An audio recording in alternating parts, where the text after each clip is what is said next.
وہ آنسو جن کی قیمت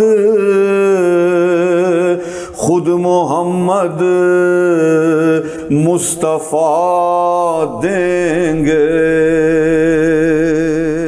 اعوذ باللہ من الشیطان الرجیم، بسم اللہ الرحمن الرحیم۔ ساری تعریفیں خدائے حسین کے لیے، درود و سلام محمد و آل محمد پر۔ قائم ٹی وی کے پلیٹ فارم سے میں آپ کا میزبان سید بیسم رضا کراچی اسٹوڈیو سے حاضر خدمت ہوں۔ کربلا کیا ہے یہ آج تک کوئی نہیں سمجھ سکا اور نہ سمجھ سکے گا۔ کربلا ایک معجزہ ہے، اور معجزہ کی دلیل ہی یہی ہے کہ معجزے کو کوئی سمجھ نہیں سکتا، معجزہ کسی کی سمجھ میں نہیں آتا۔ کربلا ایک تحریک ہے، کربلا ایک استقامت ہے، کربلا ایک ستارہ ہے، کربلا ایک استعارہ ہے، کربلا ایک ادارہ ہے۔ کربلا ہے کیا؟ اسی کو سمجھنے کے لیے ہم نے کوشش کری ہے کہ ہم تحریک کربلا کو سمجھیں۔ امام حسین نے جب یہ تحریک سٹارٹ کری، امام حسین نے جب یہ تحریک شروع کری، وہاں سے کوشش کریں گے اس کو سمجھنے کی کربلا ہے کیا۔ امام حسین نے یزید کی بیعت یہ کہتے ہوئے انکار کی کہ مجھ جیسا یزید کی بیعت نہیں کر سکتا۔ یہ پالیسی اسٹیٹمنٹ امام حسین کی تھی، رہتی دنیا تک امام حسین کی یہ پالیسی اسٹیٹمنٹ ہے کہ مجھ جیسا یزید جیسے کی بیعت نہیں کر سکتا۔ اس کا مطلب یہ ہے کہ سیرت امام حسین یہ کہتی ہے کہ جب بھی ظلم کی بات ہوگی، ظلم کے خلاف کھڑا ہونا پڑے گا۔ امام حسین کی سیرت یہ کہتی ہے، اور پالیسی اسٹیٹمنٹ بھی کہتی ہے، کہ کسی بھی ظالم، جابر اور آمر کے خلاف سر نہ جھکانا، اپنی جان دے دینا، لیکن سر جھکانا نہیں ہے، سر کٹا دینا ہے۔ کیونکہ نظریہ جو ہوتا ہے انسان کا، جسے ہم اس کی فکر کہتے ہیں، انسان اپنے نظریے کی ہی وجہ سے زندہ رہتا ہے۔ اگر انسان کا نظریہ مر جاتا ہے، اگر اس نے کسی ظالم، کسی جابر، کسی آمر کی بیعت کر لی، تو اس کا نظریہ مر جائے گا، اور جب اس کا نظریہ مر گیا، اس کا مطلب انسان مر گیا۔ تو ایسے انسان کا زندہ رہنے کا کوئی فائدہ بھی نہیں ہے، وہ زندہ رہ کے بھی مرا ہوا انسان ہوتا ہے۔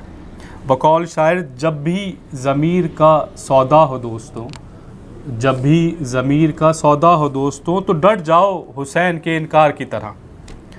کربلا ایک الہی انقلابی تحریک ہے، اس نے انسانی زندگی پر دنیا کے تمام تحریکوں، جتنی بھی تحریکیں دنیا میں چلی ہیں، اس کے ساتھ ایسے اثرات چھوڑے ہیں کہ سن 61 ہجری سے لے کے آج تک 1400 صدیاں ہو گئیں، مگر آج بھی تحریک کربلا تر و تازہ ہے۔ آج یہ تحریک دنیا میں آزادی اور حریت کا نشان بن چکی ہے۔ اس تحریک نے انسانیت کو اس کی معراج پہ پہنچا دیا ہے، عزم، حوصلے اور ہمت کا استقامت کی علامت بن چکا ہے۔ انسانی آزادی کی چلنے والی تمام تحریکیں اس تحریک سے رہنمائی حاصل کرتی ہیں۔ اور اس تحریک کا مقصد کیا تھا، اور یہ تحریک کیوں برپا کی گئی؟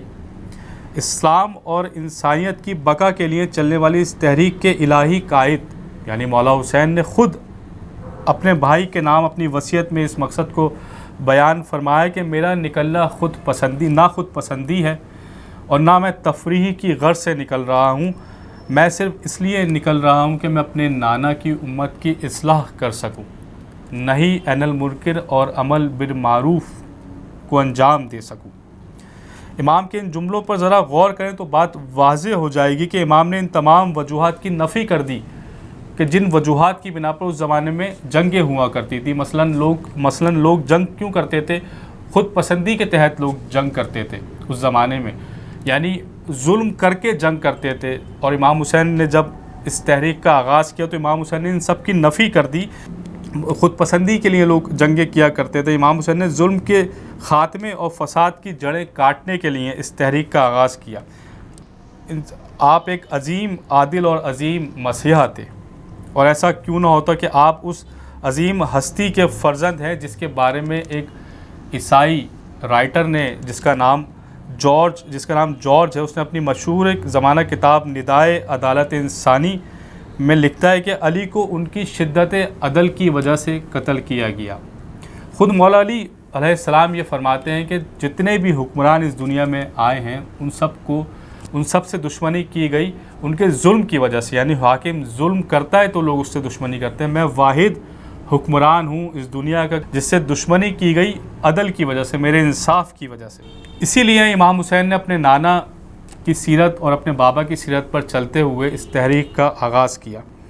امام حسین آزادی بشر کے سب سے بڑے داعی تھے۔ آپ نے کسی فرد کو اس تحریک میں شامل ہونے کی دعوت نہیں دی، نہ کسی کو مجبور کیا۔ دعوت ضرور کہی، بولا ضرور، لیکن کسی کو مجبور نہیں کیا۔ آپ نے 10 محرم کو اپنے اصحاب کو مخاطب کر کے کہا کہ اس رات، جب تمام اصحاب کو آپ نے 10 محرم صبح جنگ ہونی تھی، تو تمام اصحاب کو آپ نے مخاطب کر کے کہا، اس پورے منظر کو جوش ملی آبادی نے اپنی ایک شاعری میں لکھا ہے کہ جب وہ رات جب امام کی گونجی تھی یہ صدا، وہ رات جب امام کی گونجی تھی یہ صدا، اے دوستان صادق و یاران باصفا، باقی نہیں رہا ہے اب کوئی مرحلہ، اب سامنا ہے موت کا اور صرف موت کا، آنے ہی پر بلائے ہیں تحت و طوق سے، آنے پر ہی بلائے ہیں اب تحت و فوق سے، جانا جو چاہتا ہے وہ چلا جائے شوق سے۔ لیکن یاران باصفا امام حسین کے جانثار تھے، وہ کن الفاظ سے انہوں نے جو جواب دیا جوش ملی آبادی نے، پھر ان کو لکھا کہ قرباں نہ ہو آپ کے ولائے صفات پر، پتلے ہیں ہم حدید کے پیکر ہیں سنگ کے، انسان نہیں پہاڑ ہیں میدان جنگ کے۔ جوش ملی آبادی پھر لکھتے ہیں کہ شبیر نے حیات کا عنوان بنا دیا، شبیر نے حیات کا عنوان بنا دیا، اس رات کو بھی ماہ درخشاں بنا دیا، یعنی وہ رات کہ جس رات مولا کو پتہ ہے صبح جنگ ہونی ہے، اس رات کو بھی ماہ درخشاں بنا دیا۔ امام حسین نے اپنے اصحاب باوفا سے فرمایا، کل میرے اور ان کے درمیان جنگ کا دن ہوگا، میں آپ سب کو چلے جانے کی اجازت دیتا ہوں، میں آپ سب پر سے اپنی بیعت بھی اٹھا لیتا ہوں، آپ لوگوں کی کوئی ذمہ داری نہیں ہے، رات کی تاریخ میں آپ سب کو چھپایا ہوا ہے، اس سے فائدہ اٹھائیے، ہر شخص میرے اہل بیت میں سے کسی ایک کا ہاتھ پکڑ کر یہاں سے چلا جائے۔ یہ لوگ مجھ سے جنگ کرنا چاہتے ہیں، مجھے مار دیں گے تو پھر آپ لوگوں کو کچھ نہیں کہیں گے۔ ناظرین ذرا غور کیجئے ان جملوں پر، مولا کے جو جملے ہیں کہ آپ اس رات کو ارشاد فرما رہے ہیں کہ جس کی صبح جنگ ہونی ہے۔ امام تمام لوگوں کو، حتیٰ کہ اپنے رشتہ داروں کو بھی یہ کہہ رہے ہیں کہ آپ یہاں سے چلے جائیے، اندھیرا ہے یہاں سے چلے جاؤ۔